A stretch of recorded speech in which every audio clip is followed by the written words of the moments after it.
Good day everyone, my name is Keto and my number is B0324100679. Today I'm going to demo about how to set up the firewall rules to block the ICMP protocol and how to set up and configure the captive portal to ask user to enter the username and password before they access to the website. First of all, let us verify. Before we set up the firewall rules to block ICMP protocol, we have to verify is it can ping. We have to verify is it can ping to the Google domains, which is 8.8.8.8. Okay, it is successful. So after we set up the firewall rules to block the ICMP protocol, this will be failed to ping to the Google domains. Let us begin. Click on firewall, click on rules, go to local area network, click on add. Action should be blocked, and then the interface is local area network. Address is IPv4, the protocol is to block the ICMP protocol. ICMP subtypes is any, source any, destination from any, and then we save. Then we have to click the apply change so that the firewall rules can be applied to block the ICMP protocol. Let us try. So now the ICMP protocol rules has been blocked, so we cannot ping the Google domains. And result, send 4 packets, receive 0, and lost 4 packets. Next, let us proceed to set up the captive portal. Click on Service, Captive Portal. Click on Add. Zone name, let's say we do on Student Portal. Zone description, we use the ULearn Student Portal. So enable the click on the Enable Captive Portal. Interface is Local Area Network. Then scroll down. So here, for the after authentication redirection URL, we use the UTM portal. This step before user try to access, it will open the captive portal to ask user to enter the username and password. So when the user enter the username and password and system check and authenticated, then it will redirect to UTM portal website. So next we scroll down, we click on authentication server local database. Then we click on save. We have to create a username and password for the user to try to log in. We click on System, User Manager, click on Add, the username TONG, the password 123456, confirm password, then scroll down and click on Save. So now the username is created. We click on the pencil icon, we scroll down and then on the effective privilege, click on Add. Scroll to find the captive portal login, user service captive portal login, select, and then scroll down and click on Save. Then we'll return back to the page just now. Then we have to scroll down and click on Save again. Then here we'll add the effective privilege, which user service captive portal login. Scroll down and click Save. Okay, then we can verify. Then we'll try to verify. Let's say we want to go to google.com, search. Then it will automatically navigate to the captive portal to ask user to enter the username and password. So as you can see, the site cannot be reached. Then the captive portal login page jump out. So we have to enter the username and password 123456. Then we'll click on login. That will redirect us to the UTM website by default as we set the redirect after authentication just now. That's all from me. Thank you. Salam gentlemen, my name is Piada. So today I'll go to demo our tools is Pfsense. So there's a firewall. So first thing first, I will going to present the first function. First is a DHCP server. So now you can see our client server. So that show the IP is random given by the VMware.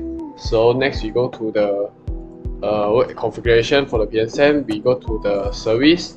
We go to the DHCP server. So we go to the LAN and click about the enable DHCP server on the LAN. So we go to the bottom part is the primary address port. So from here we can set the IP rank from the 140 until 150, and here got the default gateway. We set the 136 and the mainnet is set home.arpa. So after that we save it and we apply it. So we done apply it, done changing. So we go back to our client server. So we doing the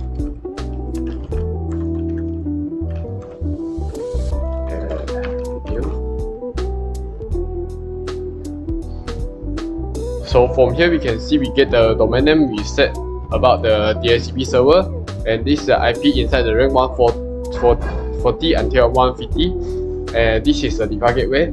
So now we already done about the DHCP server. So this is my second function, it's broad website. So now we'll go to the client server that we can see user can successfully to reach to the youtube.com.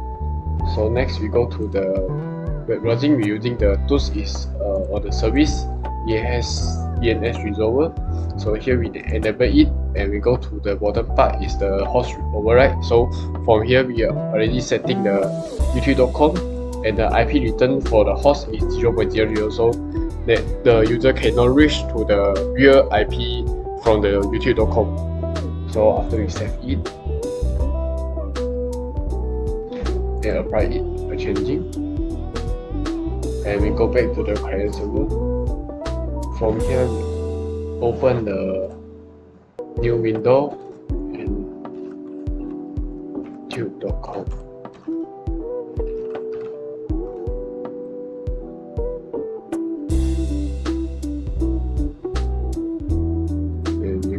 So from here we cannot reach to the real youtube.com. So that is the second function for the PSN. Hi everyone, my name is KAVINESH and my matrix number is B0324106665, and I'll be explaining about two features that is in Pfsense lah. So the first one I'll be showing you today is about port forwarding in Pfsense. So in this software we have a net for port forwarding lah. So how to actually do it? So under the firewall option here, there's the option for net. So when you press on it, it will automatically open the port forward page lah. So here you can actually add or remove or toggle, separate everything. You can do it here. I have an example of port forward here. So I chose interface, the WAN interface from Pfsense. You can actually see here there's WAN and LAN in Pfsense lah. So I selected the WAN interface, and I wanted to redirect the IP to 192.168.56.100. Okay, so port 80 lah to port HTTP lah. So after you created this, you have to apply changes. And if you wanted to check, you can actually go to diagnostics here, and before that, in this page here, you can actually see the port forwarding net has been created and it's live. So to check, you can actually go into the diagnostics part here and go under states. So here what you can do is search for the IP address here and click on filter. So if there is any ongoing translations, it will show here. So for right now, there's no data being shown because there's no net being executed lah. So the next function I'll be showing you is firewall monitoring lah. So for that, we go to status here, and here you can see system logs. So in this page here, everything Pfsense logs will be shown here. So for the specific firewall logs, on the top bar here you can see firewall option here. So in this part you can actually see every log lah, the firewall log, every rules that have been allowed. Let's say if there's allowed, there'll be the green tick here. If it's blocked or denied, there'll be the red cross here. So for an example, there's one here that shows pass for ICMP, which is ping lah, between 192.168.56.1 and 192.168.56.10. So this is two of the features there is in Pfsense lah. That's all from me. Thank you. Hi everyone, my name is SHASHWINI RAVI with matric number B0324106676. Today I gonna present you more functions in Pfsense, and particular I gonna demonstrate two functions only. The first one is packet capture. As a first step, we have to go to the diagonal tab and choose the packet capture. Okay, so next we have to set up the capture option. Either we want to capture WAN or LAN. So for this task, I set it as LAN.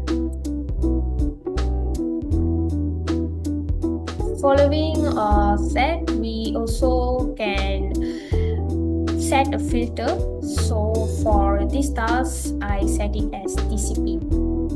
And then click on the green button start.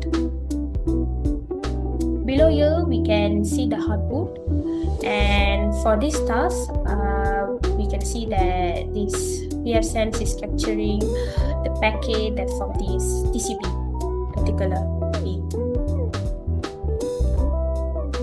Stop. Next, I'm gonna demo you how to check the traffic graph.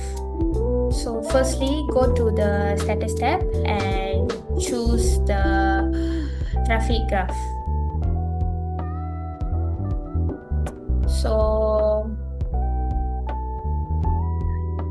here we can see the graph, the traffic graph, and basically we can get the information about bandwidth in and bandwidth out. Also, we can change the traffic graph. Either we want to see WAN or we want to see the LAN.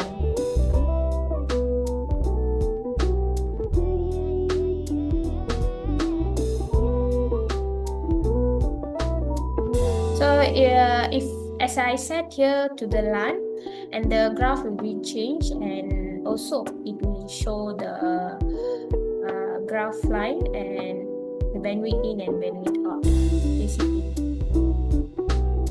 So here we can see the bandwidth in and bandwidth out for the traffic graph to the LAN.